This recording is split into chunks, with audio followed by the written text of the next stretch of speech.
Hey guys, today I want to show you this cool new radio from Raddy. It's an RF919.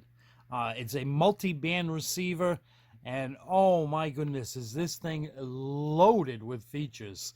Not only can it go everywhere, but it is just absolutely loaded. We got two screens on it.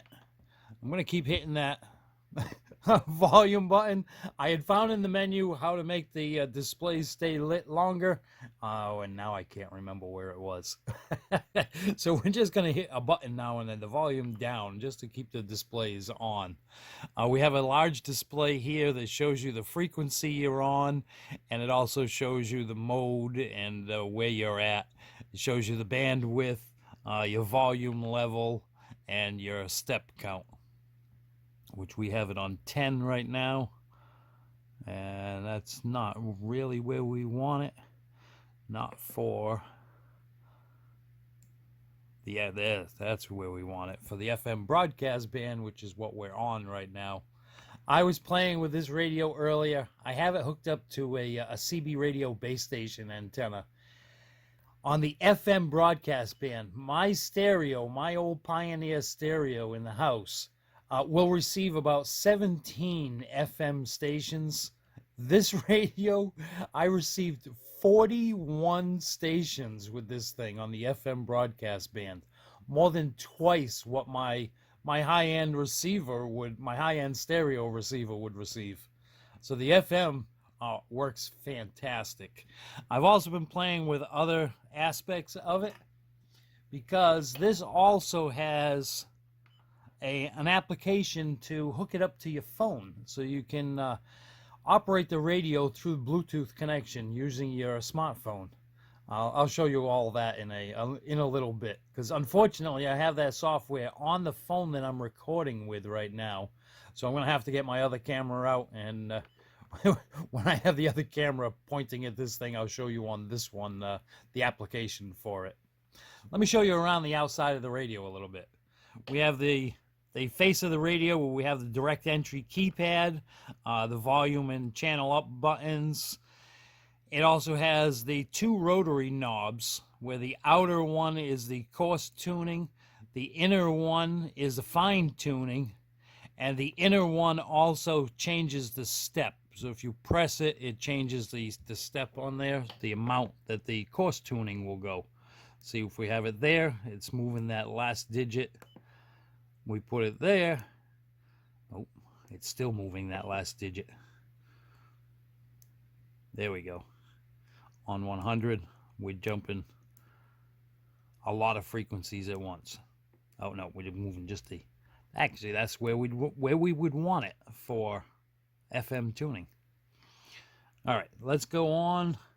We have up here, we have the mode button and the deactivate the Bluetooth.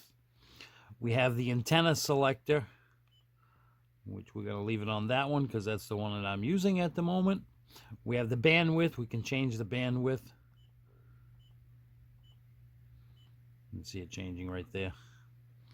We have the VHF button here, VHF, UHF, to access different bands.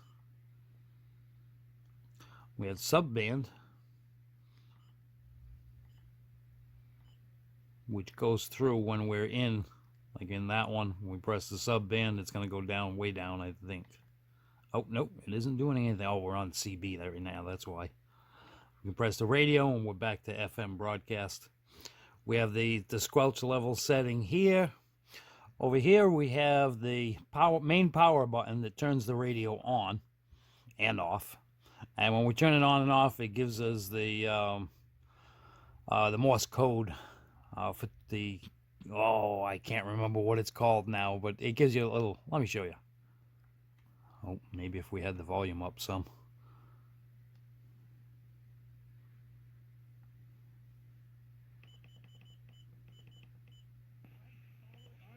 Let's try that again.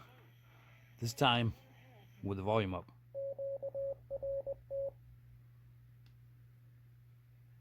And that's pretty cool too. When it's off, it gives you the date and time on the screen.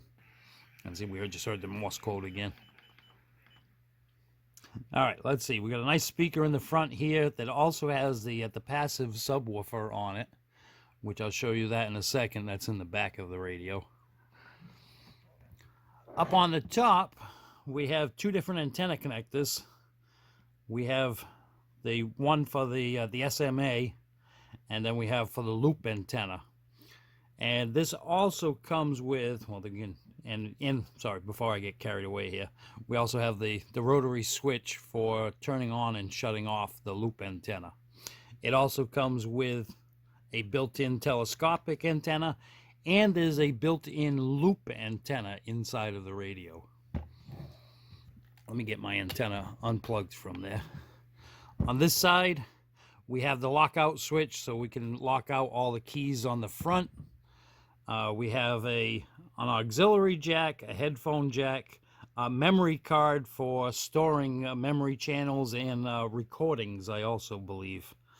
And we have a USB-C charging port. Up here we have the antenna tuner. So when you're hooked up to well, it actually can be used with the internal loop antenna and with the antenna that plugs into this jack. And for this one, it says in the book, it tells you, actually it's in the hard cards.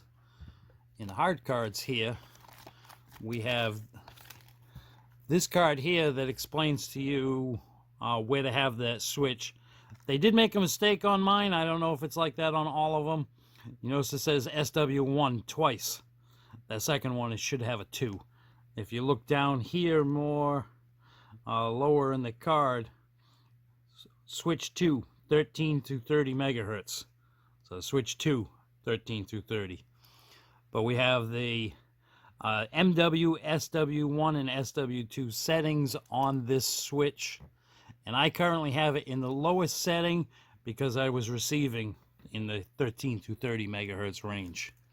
While we have the cards out, we'll just go through what came with it. We have a block diagram for the radio.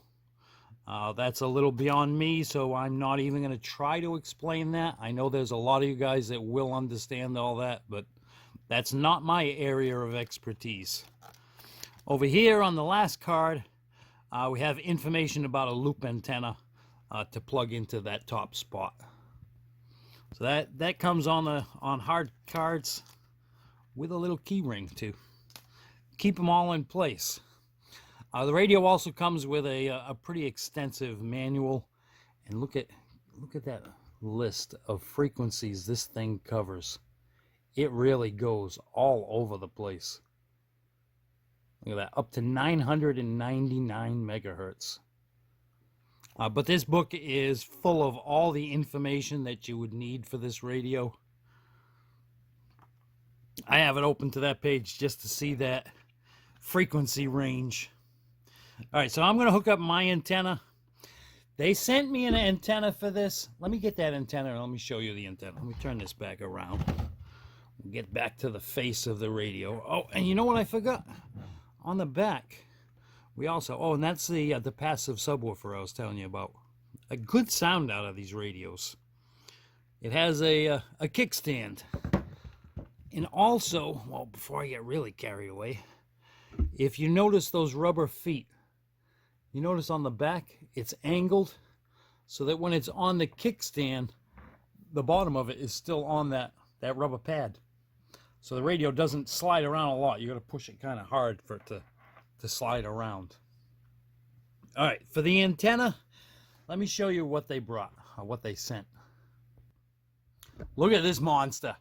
We got a triple magnet mag mount, which also comes with a removable, like a rubber sock that goes around the base of each one of these to protect your paint job. We got some RG58 coax on it, good connector. And then the antenna. Ignore my mess in the background. We're just looking at the antenna. Notice it has a plugged-in wire here. If we go up, we're going to start to see extra holes. And if we go all the way up, see, I have it plugged into the second one down. And the top section, put this camera all the way up to the ceiling here. The top section is replaceable. This antenna came with two different top sections so that you can use the antenna on multiple bands. That wire, when you move that wire, we have the paperwork right here for the antenna.